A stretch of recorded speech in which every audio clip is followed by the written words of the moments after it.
Hi, everyone, and welcome to the WIM podcast.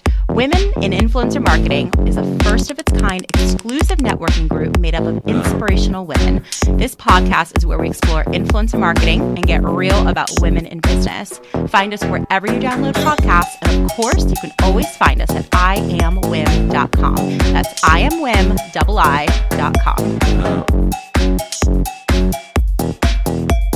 Hey guys, what is going on? Welcome back to the Women in Influencer Marketing podcast.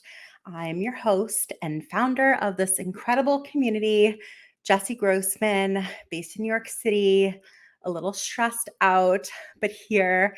I will be so transparent with you guys. I've had so many issues hiring.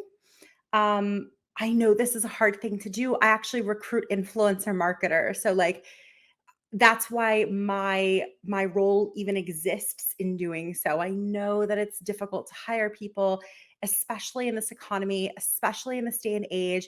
But oh my goodness, it has been so hard. There are a couple really key hires that we're looking to make for WIM.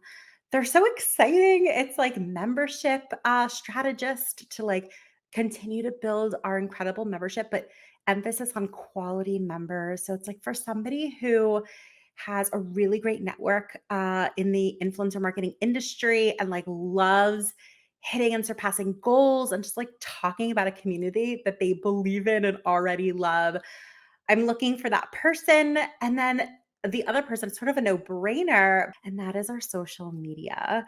So historically, we've sort of enlisted some of our mentors to create content for us and some of our members to create content for us and done really cool user-generated content, which has been so fun. But the rest of it is pretty much myself getting inspiration from you guys, putting cool content together. We have a few regular things that we produce on our Instagram, for example, like those salary reveals that some of you love. They feel so salacious and voyeuristic. We give you the news stories of the week. So we have some repetitive things, but I want to amp it up. I want us to be the destination for all things influencer marketing, women in business, female empowerment, and just a really lovely and fun and engaging and community driven destination on social media. But also it's email marketing. It's all marketing. So anyways, I'm looking to fill these two roles. Duh, I'm bringing it up on this podcast because I'm hoping that you are listening, that you, my future hire, are listening to this episode or watching this episode if you're on YouTube and Spotify and you prefer watching your podcast. So we're looking, I would love to have hired this person a week ago, a month ago, but nonetheless, here we are. So if you are interested, please send us a DM on Instagram. It's I am Wim, IAMWIIM on Instagram. Tell me that you heard about the open job listings on the podcast. I will send you details, but tell me which role sounds right for you.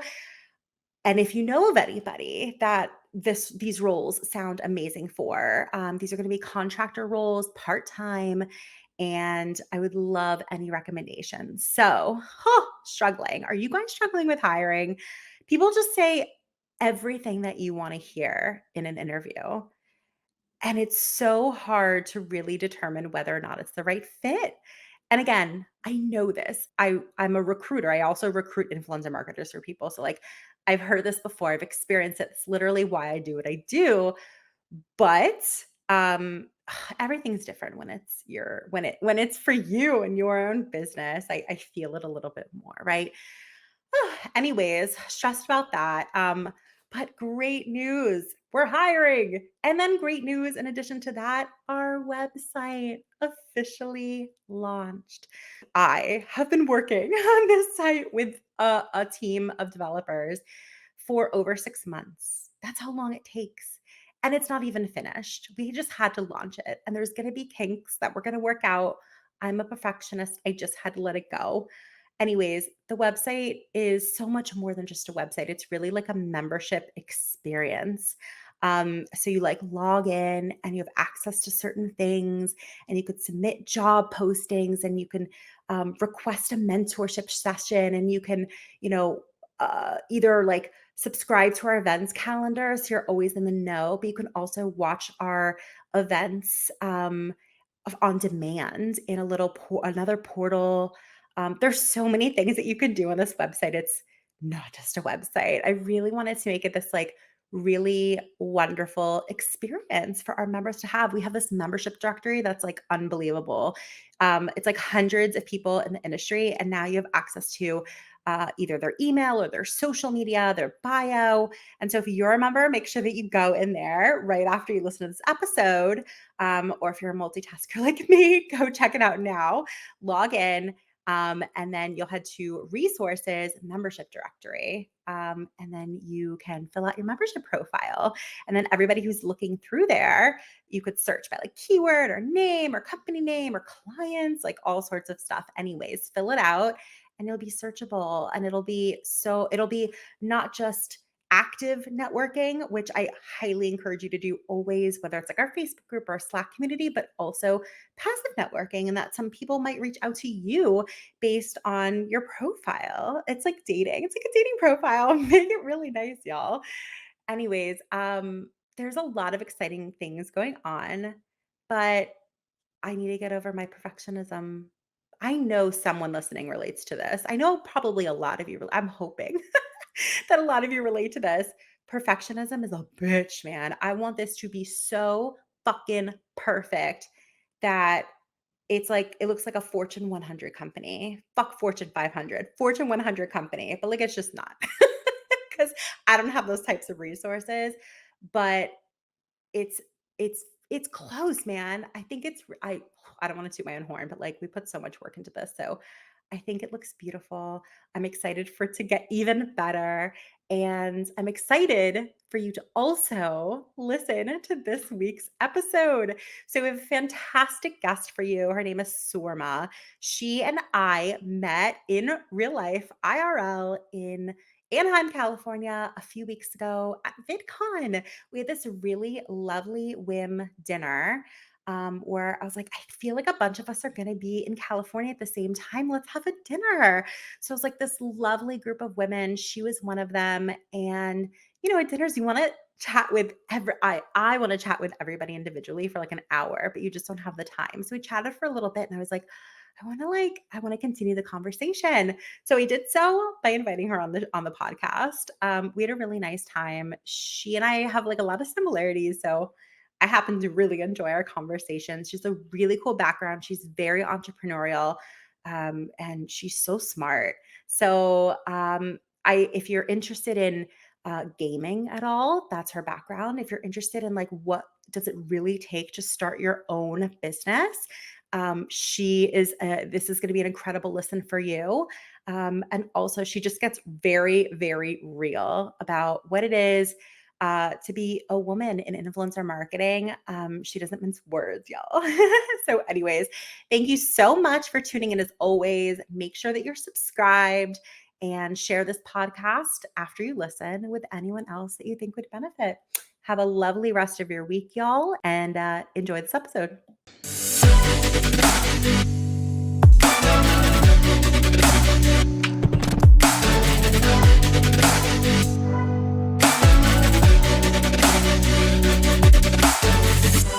Okay, so we are live.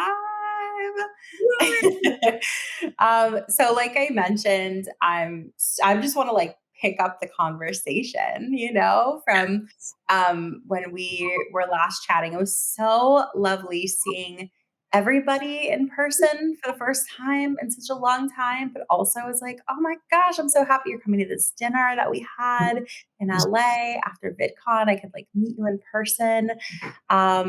But like with any dinner, right? It's like you want to spend like an hour with each person. And Absolutely. there's so many people there. And so I'm like, oh, perfect. I was like, if you'll agree to come on the podcast, we can pick up our conversation that we started in person. So thank you. There's so much, of course, there's so many amazing conversations, and I get really passionate about everything. So I can just go on and on. Same. Well, we can do that today if you're down. Yeah. Amazing. So So you were in LA as well, Anaheim technically, right? For VidCon. What was that, like 2 weeks ago at this Feels point? like longer, but yeah, I think it was just 2 weeks ago. Like 2 weeks ago. Um, and yeah, so when did you get back? What day, like when did you stay until? You know what? It was only a 1 day thing for me. Oh, I only did, yeah. And usually it is the case for us locals. I could be wrong because there is a lot going on, but yeah, it was just 1 day. okay, it's one day. It's so funny. Some people were like, I'm gonna use it as an excuse to have a night away from my kids.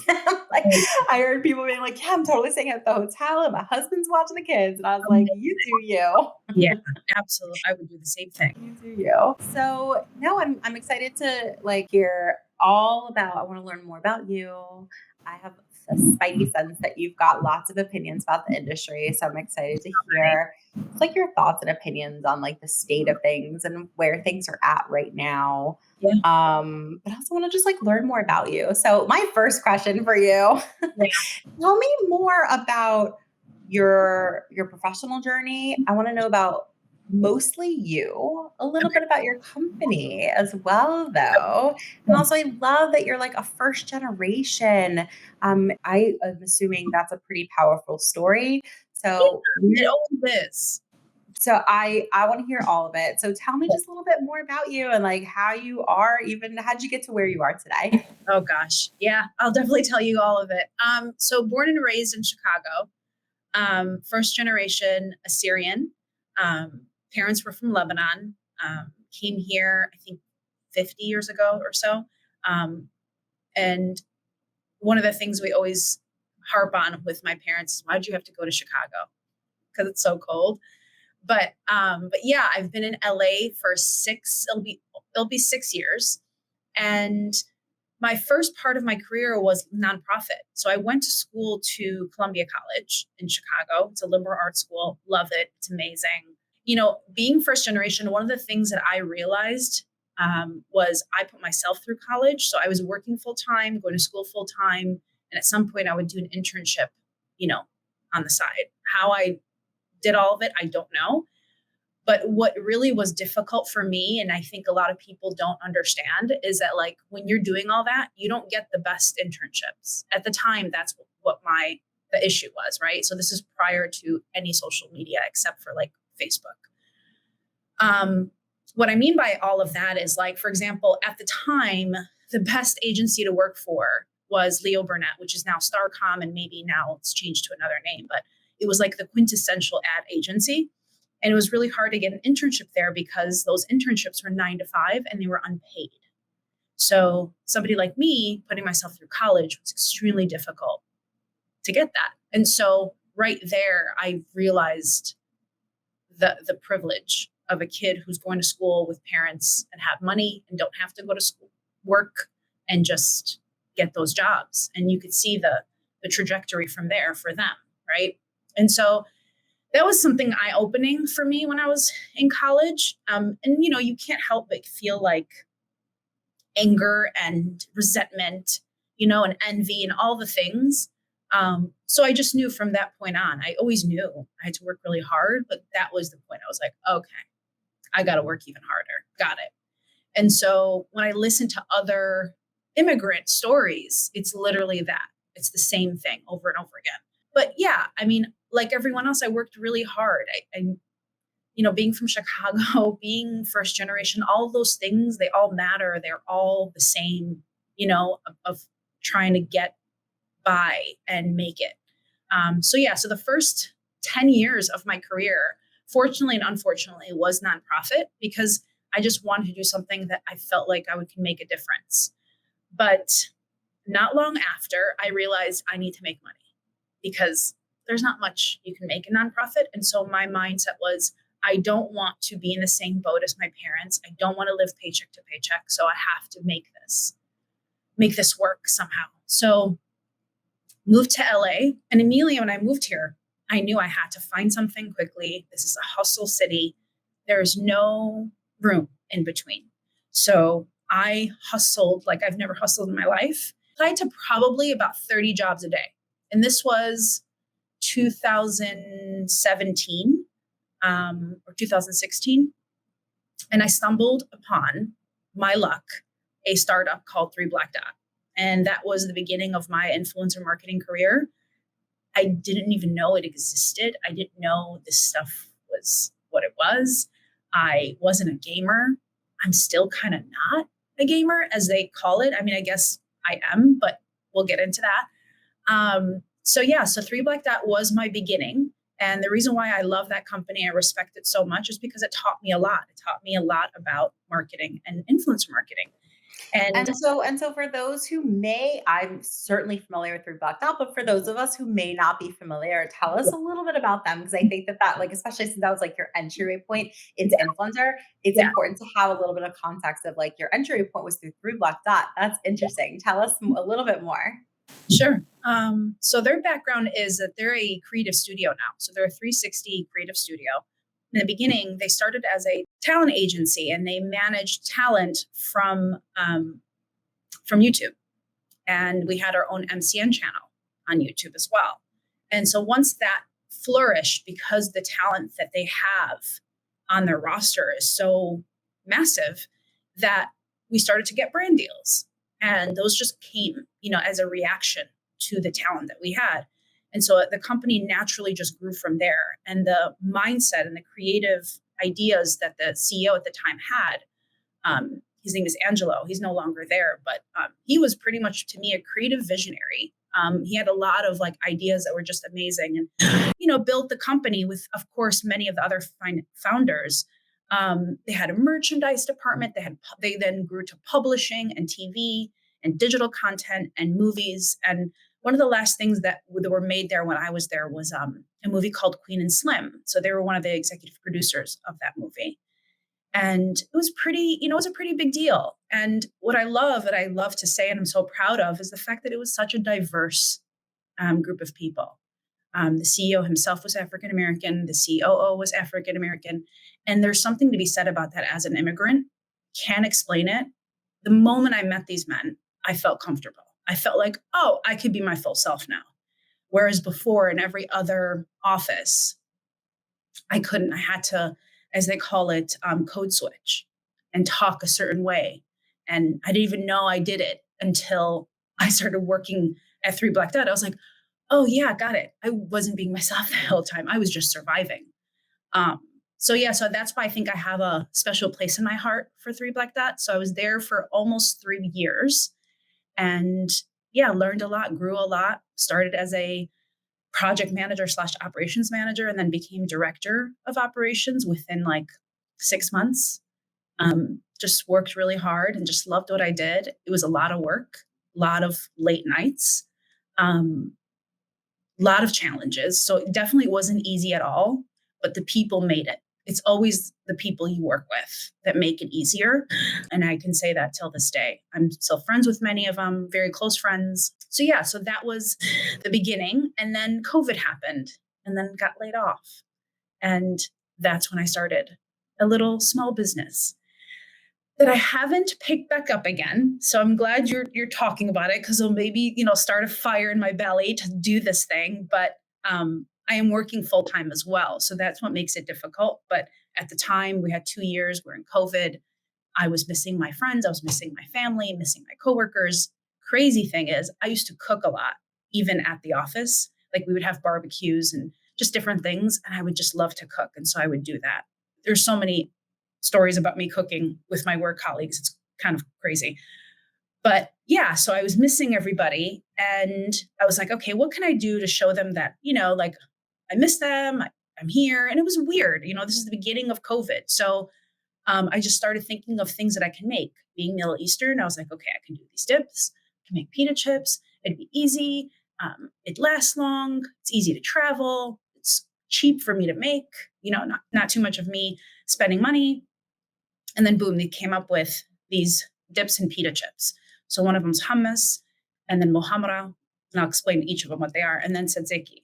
So hummus for me is like the thing you make always at home. You never go and buy it at the store. And the thing that I hated from the store-bought hummus is like, there's lemon juice extract, which is not fresh lemon. You always have to put fresh lemon, fresh garlic have to use fresh garlic. So those things to me matter, and the taste is, you taste different. So that's why I did that. And then Mohamada is a roasted red pepper. I believe it's ancient. I think it's either Egyptian or Syrian. I think it's Egyptian. But every country makes it. Every in the Middle East makes their Mohamada. Yeah, roasted red pepper, pomegranate molasses, breadcrumbs, walnuts. Those are like the key ingredients. So it's a little tangy, a little spicy. And then tzatziki is because I grew up with Greeks in Chicago. I worked at a Greek restaurant. So it's like, again, easiest thing to make. Greek yogurt, cucumber, garlic. And so the mixture of the three, I think of palate, I think of how they balance each other. And then with pita chips, I just made, my own little herb mix, and they taste really good with everything. And I just had a lot of fun doing it. And I came up with packaging and branding and social media, and I did everything myself. It was the funnest thing and the hardest thing I've ever done in my life. And it lasted about 6 months or so, like officially. I sold over 400 products within the first 3 months, and all word of mouth on Instagram.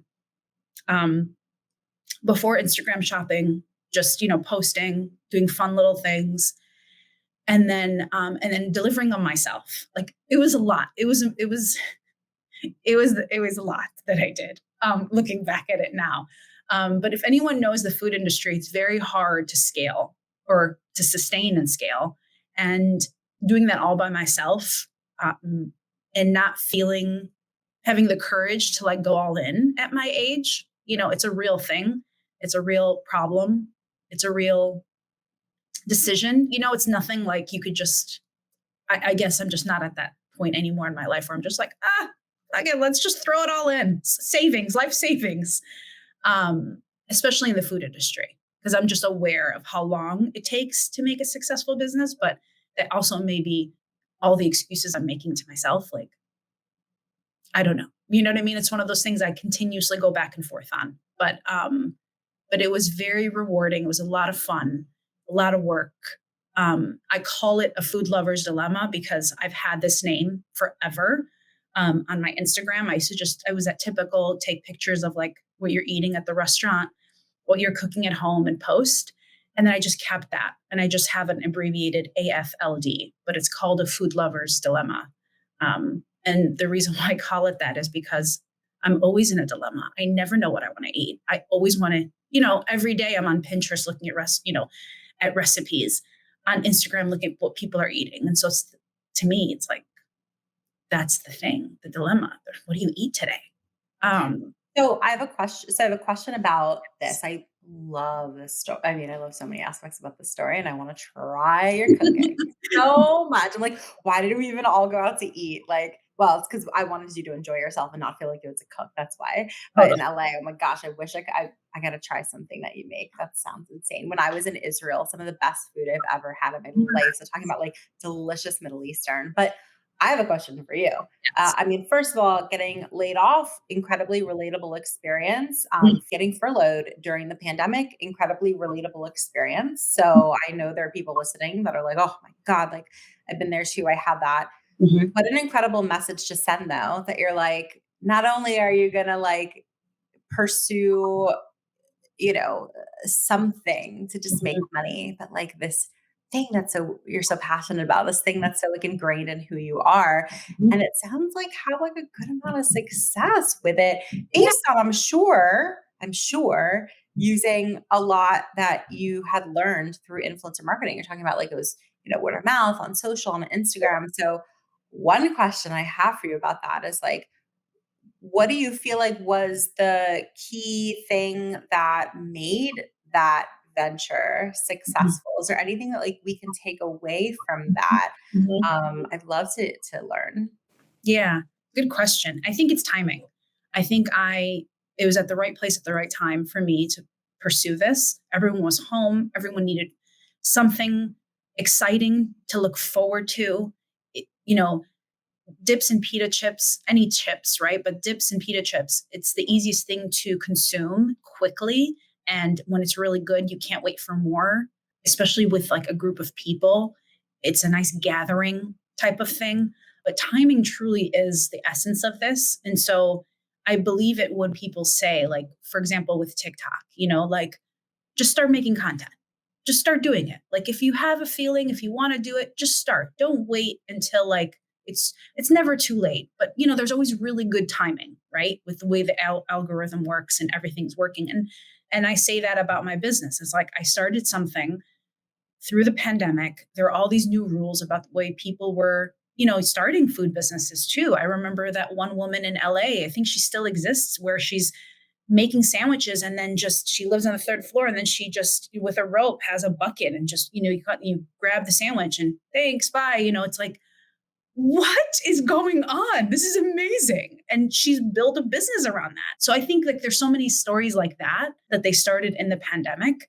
So timing would be one. I'm also going to say, because the thing that I think that a lot of people don't admit to is money and the amount of like,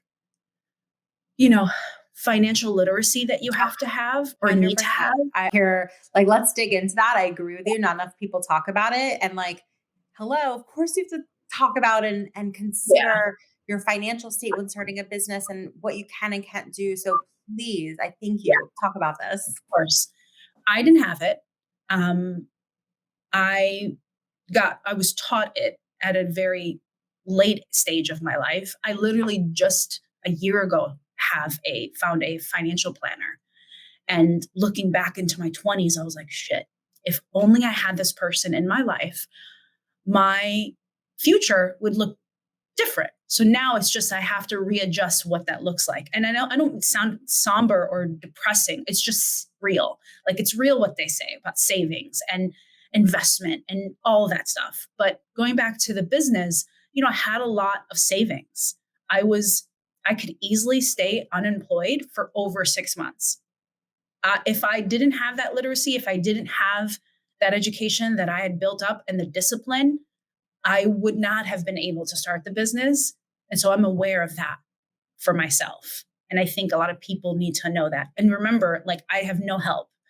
I'm not going to my family. I'm not going, I'm not racking up credit card, none of it. I'm literally, this is all just, and I separated the business. I started an LLC. I did everything the right way. I may have jumped the gun, realizing it now, because I actually didn't need to start the LLC. That's another thing that I realized that TikTok taught me that I thought I needed to have was an LLC first. Not necessarily, because in the state of California, you got to pay a lot of money to maintain your license. It's like $800 a year. Well, when you're somebody like me starting out, 800 is a lot. Like it's just unnecessary, right? If you're not making enough. So I now know to reach out to my tax accountant and have that conversation about, if I do this again, do I need to reopen up that LLC again? What are the pros and cons, But I did make money off of it, and I made sure that I literally put a spreadsheet together and I took all of my ingredients and I broke it down to the point where I knew how much my cost was for hummus, for a 8-ounce container of hummus. I wanted to know it at that level because you hear these stories of people starting businesses and they just spend all this money and they make this amazing product and it's amazing and it's everything you want, but then they go down and they're like, in debt. I just couldn't, immigrant mind, could not let that happen. So question for you, like, what were you taught prior to starting this business? Yeah. And what part of this business were you self-taught about? And what advice would you give somebody of all of that knowledge if they were to start something on their own tomorrow? I feel like most of it was self-taught because I'm an observer. Like I naturally just observe things. I also was taught through work. So I've always worked with budgets, whether it's on the nonprofit side and the influencer marketing side. So I understood profit and loss and expenses and income. Like I just understood it. And I also, personal finance is a big thing for me. I balance my checkbook every week on my Excel spreadsheet. I'm always looking at my money. It's just who I am. So most of my experience probably came from work. Unfortunately, you don't learn that in schools. It's another problem. that I think people need to be aware of is like, take a class in college. If there is personal finance or business accounting, take it. It's worth it, regardless of if you start something or not, because you're going to learn it for yourself. And that's what I would say to somebody who's starting off is like, what are you making? What do you want to build? What are all your expenses? Like, what are you going to be paying out? So like, for example, Shopify, how much does Shopify cost? It costs $350, I think, a year. Canva, if you're using Canva, you don't, because I'm not a pro in Photoshop, 100 something a year. All these expenses, just add them up and see how much they cost. And then think of like, okay, what is the price of your product going to be or your service going to be? And then just have to figure out like, are you going to make money? And if so, what's that margin look like? And all these things are very easy to like just look up. Like, how do I figure out my margin? Like, just Google it. Like, it's the thing that people always say, and it's true. Google it, YouTube it, there's an answer. So that's another part of probably my experience is like just Googling the shit out of everything. No, I love that though. So I will be candid and say that like the financial piece of my businesses historically and even presently, it's just something that I'm not naturally good at. I Mhm. struggle with it. I to this day, like at 35 years old, I'm just like I know more than I ever did before, but I think that I struggle with motivation because I don't consider myself good at it. So, Mm. what did you struggle with the most throughout this process? And like, how did you work through that? It's the craziest thing. It was social media.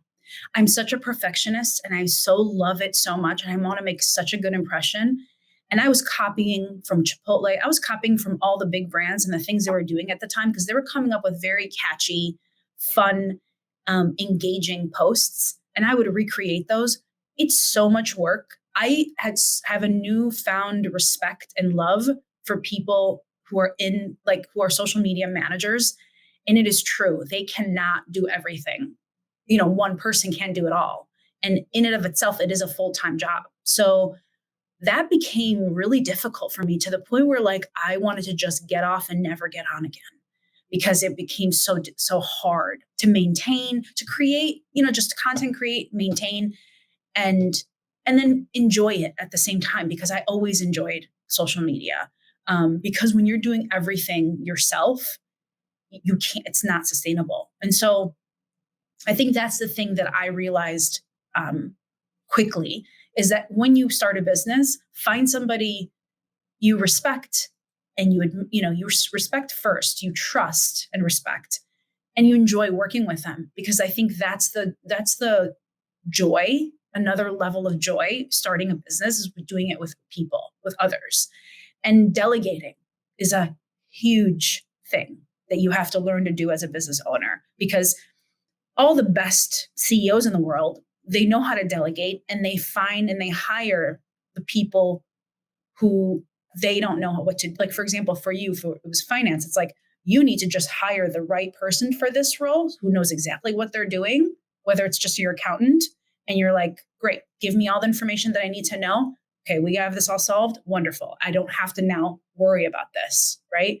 And I think that's the thing that the best CEOs do is they hire all the best people in those areas that they're just not good at because all of us have weaknesses. And yeah, and I think the other part of it was really daunting was delivering. Like as much as I loved seeing people and I love to just literally drop it off to them because I would literally do that in like a 20-mile radius in LA. That's a lot of work. It's a lot of time, you know? So yeah, if that's not enough information, I just like dumped. That's perfect. I have a million questions because I think it's such a really cool use case for people to learn about. So I love hearing what you struggle with, what you're good at, what you learn from it, all the things. Delegating for a lot of people is really hard, Mhm. especially if it's like your baby, like it's your idea, your thing. You put so much time and energy into it. And like, was the delegation piece, was that easy or hard for you? Extremely Curious. hard. I'm such a control freak. And, again, another thing I respect in CEOs now is like when they're a control freak, I'm like, okay, I know who I'm dealing with. I know what this looks like. All right, let me just be patient and be there and help whenever you need it. because that was the thing I couldn't let go. I couldn't afford to hire anybody. Let's be honest, right? Like it's a very new company, starting off on myself. No one that I necessarily want to get in. There was no one on my mind, with all due respect to my family and my friends. I love everybody. But, when you get into business with somebody, it's business, right? And it's personal. Business is personal. I don't care what anyone says. My favorite housewife says that, Bethany Frankel. Um, Oh my so God, I my just favorite too. Love her to love, death. Hold on. yes. Do you also listen to her podcast by any chance? Yeah, I have at times. I'm starting to love her and get annoyed by her at the same time. Like that's how I know I really love her, because I'm just like, I feel like we know each other and I can be annoyed with you. Um, yeah, she sticks her foot in her mouth at times, and I do it too. So I'm like, you know, but for the most part, yeah, I do love her. What do you admire the most about her? Why is she your favorite? A hustle, the hustle. She started on her own. This woman had a vision. She was determined. She is the first housewife to become an influencer because of a reality TV show. She has a multi-million dollar business because of it. She's the one that started Skinny Girl Margarita, and she doesn't mince words either. Many times these women have tried to take, some type of, not ownership, but like I helped you start it. I remember Luann say, and she would just go in on her and just be like, no, you did it. Why would you say that? And she just pounces until she knows she's right. And then they're like, okay. And I think in business, especially being in New York, you may know better than me. You have to be that way, unfortunately. And she's gotten really far. And now doing, philanthropy, it's like she's unstoppable, honestly. So I respect that hustle. That's such a good observation. I couldn't agree more with you. Like, because it's her. She's such a hustler in Yeah. like the truest, purest sense of the word. And it's so.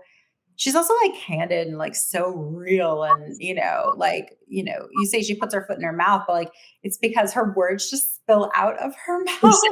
you know To me so much throughout my 20s, the things I would come out of my mouth. Yes. I just love her. So it's really cool to see that like that's an influence of yours. It's really cool to hear that. And I definitely see like not everybody can just, so you get furloughed from a job or somebody gets let go or fired, God forbid, like whatever from a job, like people have very different reactions to what they do from that. And it's very telling that like you went ahead and started your own thing Mhm. and like you hustled Mhm. and went inward, like this is my roots. This is what I love. And I have this name and I have this passion and I'm going to do it. And like, it's a very particular type of person. Like that is where they go when faced with adversity. And I think that's so cool. And I see the through line. I'm like, I can see that you would be inspired by somebody like Bethany. I love that. Like, Yeah. who are other people that inspire you? And, Oh, you that's can name names or not, but like, what are the traits, I guess, like if everybody sort of like gravitates towards different types of people, whether mhm. they're like leaders or mentors and things like that. Some of us are lucky enough to have lots of them, and some of us don't have any at all. Oh my gosh. So talking about VidCon, I'm not going to drop names, Yeah. but this is related. There's somebody at VidCon and I like really, really, really admire. And I I Well, had this idea that I was gonna go up to her, at some point after she, like, did her thing there, 'cause she was on stage and stuff, yeah. and ask her if she would be, like, my, like, sort of, like, official mentor and, like, mentor me. Like, oh my god, I just respect her so much. Yeah. Actually said, No. like, "Thank you so much. I Yes. am so honored, but I just simply don't have the bandwidth." Like, she said no. Okay. Yeah. And, Okay. like, I get it, I appreciate it, but I hope that by sharing that, like, somebody gets something away from like, what was my takeaway from it? I'll ask again in maybe a year. That's a takeaway, talking about a hustle, right? Like, Yeah. I'll keep in touch with her in the ways that I can. Yeah. I'll learn from her in the way that she is able to teach me. I respect so many things about her, and it's not surprising that she's so busy because part of what I'm impressed by is all that she's accomplished both professionally and personally. So I'm not Mhm. gonna be discouraged. But I bring that story up to say, like, there are people that we admire. There are people that we, whether they're like mentors, teachers to us, leaders, whatever. And there's certain things that we're attracted to. What Mhm. qualities are you attracted to in people that you really learn from? Before I say what mine is, I want to touch on what you just said, because I think the thing that women don't get enough, we don't experience enough of, because we don't put ourselves out there. Maybe in this newer generation, I'm Gen X. So my generation, I'm not used to rejection. Like the idea of dating apps, I freaking hated them so much. I still do. I don't use them. I did use them, but my point is rejection. I think we need to put ourselves out there more and be rejected, because that builds tolerance, that builds just more overall. Tenacity, Yeah. And tenacity. so I'm going to say to you is like, if that person, you really believe in your heart of hearts, your gut, that this is your person, in 3 months, see how you feel and reach back out to them and ask them. And then in 6 months, do the same thing, feel the same way and do the same thing, because you don't know. Sometimes it's like those, like saying no, and then finally getting a yes. And it's just like, wow, you were so committed. You were so driven to asking me. I really want to work with you. Right. Like, I think there's something to be said about that. Just because we get a no doesn't mean like we can't go back 3 months later and be like, hey, we met. This is what happened. And I would love to work with you. I know you're busy, but can you? Oh Um, yeah, 100%. I will say, like, one of my strengths is probably my tenacity, but I don't know. I'll tell you, part of it is because I was like, I was a theater major in school.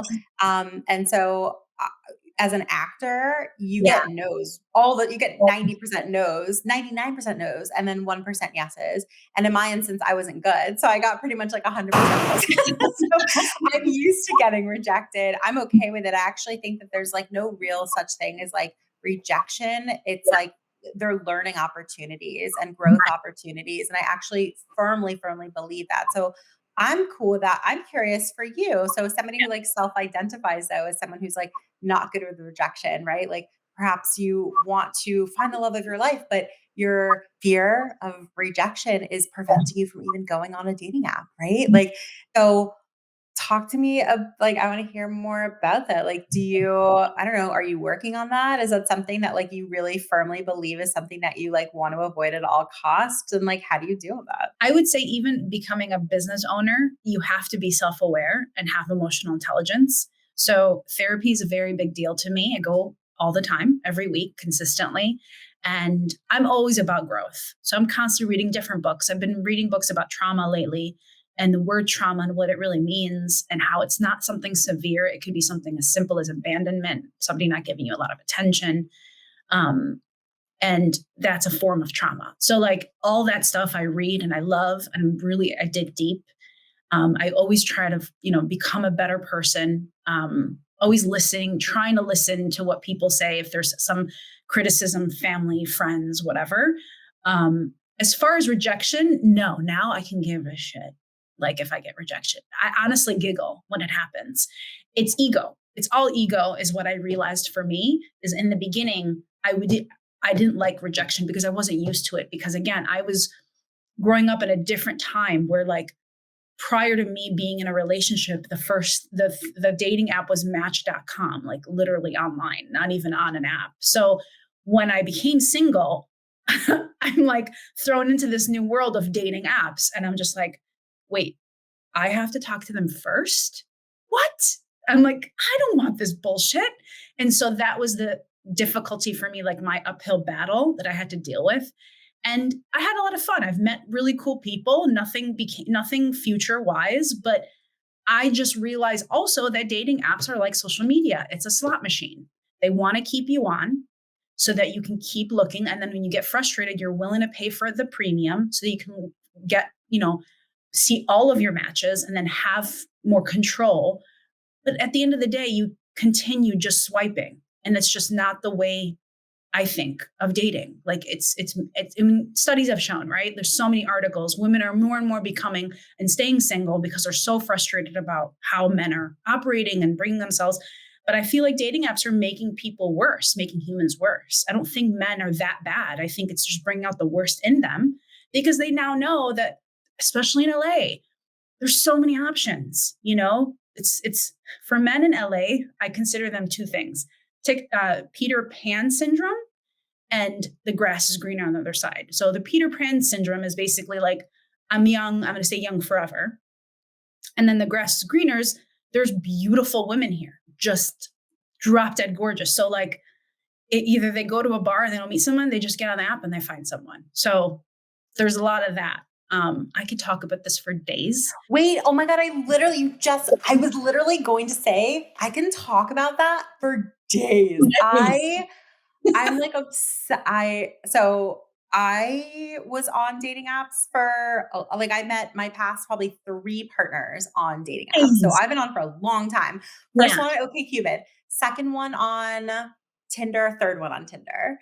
I'm all about dating apps, but I always say, like, dating apps give you the opportunity to meet people that you just simply wouldn't have otherwise met. It broadens the pool of people. And for those of us who probably work so much and just have like limited, COVID, whatever, just like limited opportunities to meet people, interesting people, especially, like, it simply like solves that problem, which is huge. But I don't know, I could, like, every documentary that I love watching, it's all about like relationships and people. And oh my gosh, you're like, I go to therapy every week. And like, I love the idea of like studying like humans and like thinking about humans and my own, like, your own like emotional intelligence and stuff like that. Like, literally before we hopped on this call, I was on with my therapist as well weekly, like, love talking about like human psychology. So I want to know, like, so I can talk about this all day. It's like a whole other hour-long conversation. But what I want to know first, because like, please, let's talk about this. Talk about dating in LA. Like, what? Like, you're like, oh, I roll. I want to know, like, how does a woman who's really focused on her career and like loves what she does and stuff like that, like, how do you balance dating and try and like, career and love? I would say to any young girl, do not put your eggs in one basket. That is the thing that we've all been taught since we were young, prior to laws being changed, that we needed to be chosen by a man, because then for us, in order for us to have a house, we couldn't get a mortgage ourselves, right? There was laws literally against that. So we had to get married. We had to, then that's how we found a home. That's how were able to get a credit card. We had to be married. Whereas today, you don't need any of that, with all due respect to men. This is not a bashing. I'm just stating facts. You literally can create your own life. But at the same time, work is not your life. Work is the place that you find joy and financial security. And then you go and live your life. And then you try to balance it with whatever it is you're trying to pursue in your life, right? Whether it's travel or starting your own business or taking a dance class, whatever those hobbies are, find that balance of what it is. Just don't make it just one thing, whether it's a job or a man. Try to have that balance of and being by yourself. I love doing stuff by myself. I literally go to comedy clubs by myself.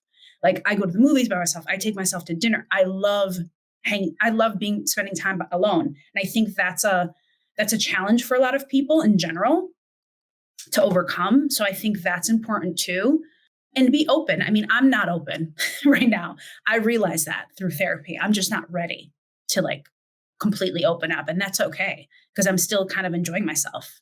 I just went on a solo road trip to Joshua Tree in Palm Springs, had the best time because no one was there talking, not even me. So it's always a balance. There's always a balance there. But I think you should start with therapy to figure it out, to make sure you're on the right track. Because just like we go to a doctor to get a physical, we should be going to the doctor to check on our brains. And that's through therapy. I just wish more men would do that. I hope they are. I think I see that in younger men, more so than men my age and older, because we're like that last generation of just doing things old school, some kind of baby boomer-ish. But yeah, again, can talk about this for hours. I can talk about this for hours too. Actually, like, it's funny. I never thought this before until you just said it. Actually, there was like a different word for therapy, right? Like even if you have like physical therapy, it's like healing something, and like there's this implication there's something wrong with you, that you need to be healed. Yeah. I think that like therapy is the best gift that you can give yourself, because it's like, sure, you're like my experience, right? Like I'm always working through like some past stuff and like Mhm. trauma and like just like working through like, I don't know, just all sorts of stuff from the past. Yeah. But also, in terms of like self-awareness and like you have your whole life ahead of you and things that you're experiencing presently and just having like a sort of like neutral third party who Yeah. can just like provide you with like perspective and ask questions. And whole other topic is like, how do you find a good therapist, because that makes the world of difference. I'm so Yeah. lucky I have the best therapist in the world. I will fight Same. anybody on that. She's amazing. But like finding a good person who can like just challenge you. I have like a therapist, I have a business coach. Like I just feel like having a whole entourage of people who Yeah. support you in a variety of different ways. You're talking about delegating, outsourcing, like, you know, hiring is it's interesting, right? Like this is my entourage of like people, which I feel like they support like just my life in general, whether it's like personal, professional, whatever. And then I'm trying to hire people for women. I'm like, oh, this is hard. It's sort of all intertwined. It's all similar in that like you gotta find your people. Do you have any advice or like how do you find your people? It's hard as you get older, especially. So when you're young, it's easy because you're like have more energy and you're willing your life have more like risk. You take more risks. And I'm not saying I don't do that. I don't have that. I'm just speaking just from my experience. But because I find myself the last 2 years of COVID, unfortunately, I became more of an introvert. And I feel like a lot of people have because of COVID. So like, don't forget that COVID happened. And don't forget that like, oh, maybe this is not who I am. Because prior to this, I used to be a really sociable person. So ironically, I was on Facebook groups. Like there's this amazing one called Ladies of Los Angeles. There's like over 16,000 women on there. And we just ask advice and people are just constantly writing and we're constantly giving it. It's just a plethora of stories and experiences and opportunities to meet new people is like Facebook groups, as cheesy as that sounds. Also, you could probably create, you can probably meet people if you were a creator, like on TikTok. I started making TikTok videos throughout the pandemic, but probably in the last year, I've made more and I talk about relationships. It's definitely like off the cuff. I'm in my robe. I have no makeup on. My hair is like a mess or whatever. I had one literally go viral. It's the craziest story in the world. If we have time, I can tell it. But yeah, I think just putting yourself out there and going out and going to events. So depending on where we live, right? Like New York, there's so many things to do. LA, there's so many things to do. Go out and just meet people and be open and be vulnerable. I mean, that really is the key is freaking vulnerability. And It not, is. It is because like vulnerability attracts other people to yeah, feel comfortable in speaking to you and then being vulnerable themselves. And yeah. it's like a cyclical thing. But I Totally also depends on the hear, city. but I also Yeah. Yeah. feel like with girls, it's like when we're young, we're so impressionable. So like also I have a lot of like I have a young niece, she's 18. And so like I talk to her about things all the time. Like I also fear, like, I want you to be vulnerable, but I want you to be careful.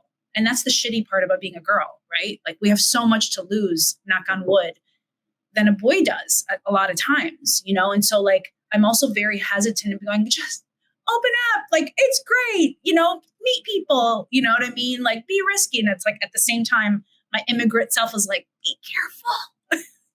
Be careful because like we've experienced the world and you Exactly. just like the world is how it is. Like if anyone watching or listening is unaware, like the world can be Yeah. a prickly place with Especially the like people. cities we're in. Like, right? Yes. It'll chew you up and spit you out. LA will chew you up and spit you out. You cannot show any desperation in LA. People can see it, can smell it, and thank God I'm from Chicago, right? Like, and I came here a later time in my life. I noticed it, and I was like, okay, noted. And people have a hustle. They're always doing like another job. They're never just working 9 to 5 in LA. And it's probably because of housing, because everything's so damn expensive. But like, that's another thing, that people, so like in these cities that people are very, very tough. I think somebody from a small town coming in and is like, holy shit, what the hell? It's like, yeah, that's why.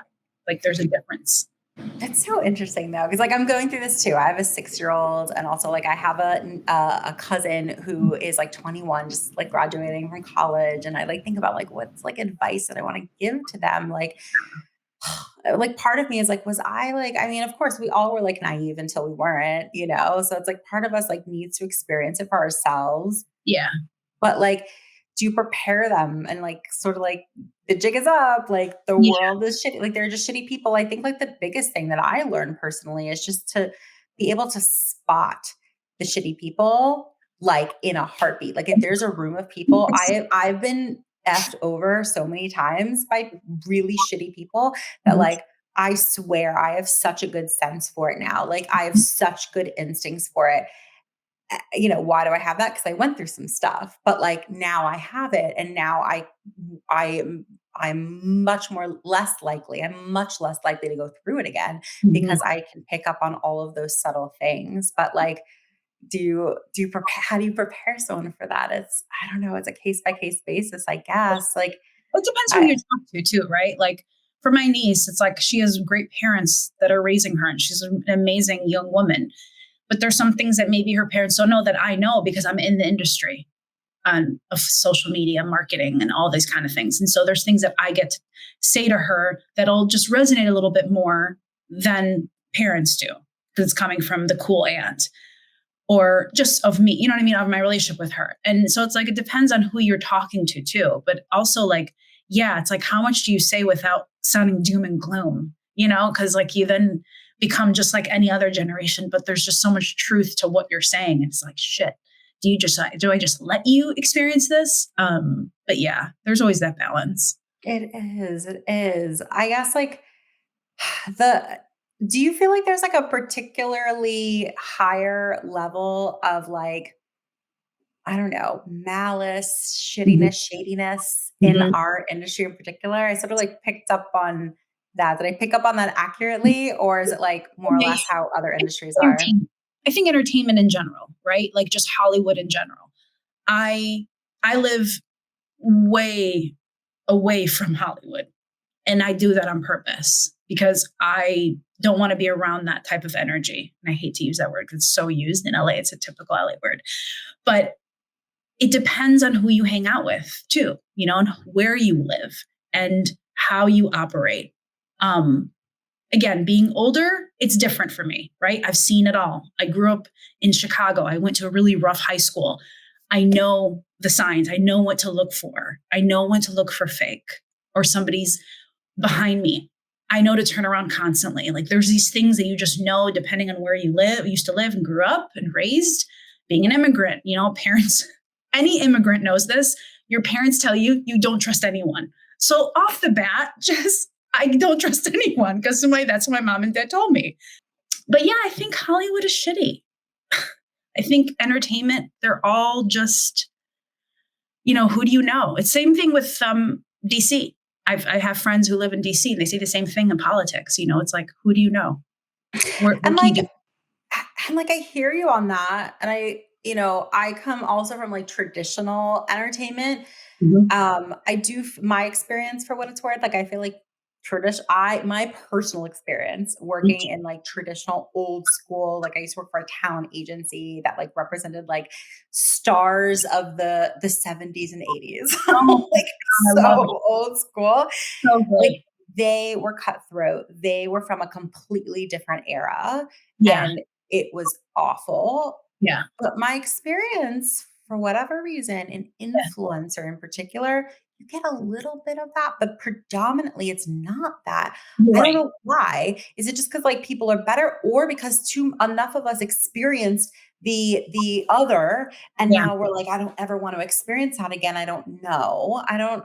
Think it's both. I agree with you. I think, yeah, influencers are the best, especially gamers. If you've ever worked with gamers before, that's where I work now and had work with, you know, at Three Black Dot. Gamers are the best. People may look at them. The media portrays them as these guys living in their basements, you know, that typical like mentality. It's not that at all. Like these guys are hilarious. They're editors, they're producers, they're directors, they're narrators. These are not just people playing video games and then posting them on YouTube or streaming them. One of my favorites, who's not even he's never been just a gamer. He was always more political commentator, is Hassan the Sun, I believe. He's huge on Twitch and he plays video games, but he's so smart about politics and talks about the issues today.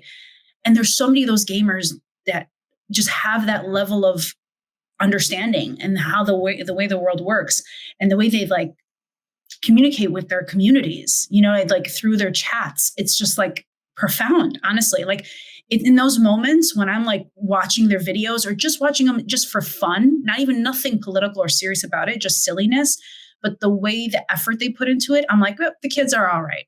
Like they're good. And I know there's downfalls to video games. I'm aware of all of that. But in general, the level of creativity and talent is, I'm sorry, unmatched with gamers. Ooh, I like it. I love the confidence. Like unmatched. I love it. I'm so bummed. I feel like we're like running out of time here today. So probably have to have you back on. Would love. The last thing I want to talk about, there's a bunch of things that I was like, oh shoot, I'm not going to get to this today. But one other thing that I want to make sure we definitely talk about, I want to talk about TikTok a little bit. First of all, you casually dropped that like you're on TikTok and that you had a video go viral. And I think that's awesome. You're working with gamers, like you're on TikTok. Mike, I have so many questions, I guess, but like, I want to hear just like broadly, what's new with TikTok in your world?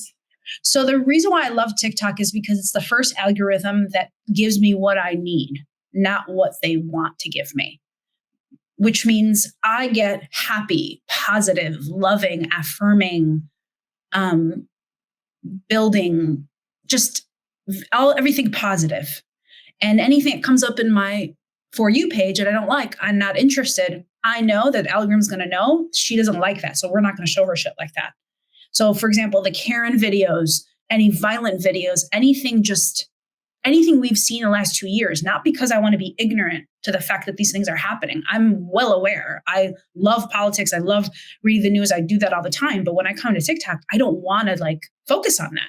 And so the algorithm knows. Now that's scary because it's way too intuitive because there's all that behind it. And, the fact that it's a foreign company and what does that mean? And what is it actually doing with this data? So that also is alarming and I'm aware of it. But at the same time, we all know what Instagram has done to people. They know, Facebook knows what it's done to young girls. So looking at TikTok, I'm just like, it's my peaceful place. I love this place. I follow so many people that are young and old. I'm talking like, there's one woman that I absolutely adore. Her name is Shoe Lover 99. And she's from Alabama. She's beautiful, sweet, caring mama type. And literally is just there giving advice. She literally talks to you like as if you're there. And she just is like, how are you doing? I feel like you're having a bad day today. And she makes you feel connected. It's just like, what the fuck? Like, how do I feel like this woman knows what I'm feeling right now? There's a lot of people like that. There's a lot of therapists on there. There's a lot of doctors, dermatologists. I mean, there's just so much richness in general, funny, silly, humorous things that happen, things that go viral, things that start at TikTok and then all of a sudden make it on Reels. It's like, no, that started on TikTok. The different musicians that I found, the songwriters that I find, like their music, I literally find music on TikTok and then go and save it on my Spotify. So, I mean, it runs the gamut. There's anything you like, you can find it, van life, tiny homes. I love all of those things. So the algorithm is strong on there and like really serves you what you want. It's a powerful thing. It's a super powerful thing. I mean, if anyone is, look, our audience is like in the know, like they're working on, in influencer marketing all day, every day. So like, this isn't anything new, but if you were to give, people one tip in terms of how to utilize TikTok in the best way, what advice would you give them? It's the same thing you've heard. It's just be authentic, like don't fake it. Just show, like if you want to make videos, just be yourself, be consistent. It's like any other social platform, but this one's like real. And that's the thing that I always like to say is like, oh God, you get to be authentic here and no one's going to judge you. Yeah, that would be the key. I love it. So be authentic. I am so happy that you came on today. We have a lot in common too. So like personally, I'm just like, oh, you're fun to talk to.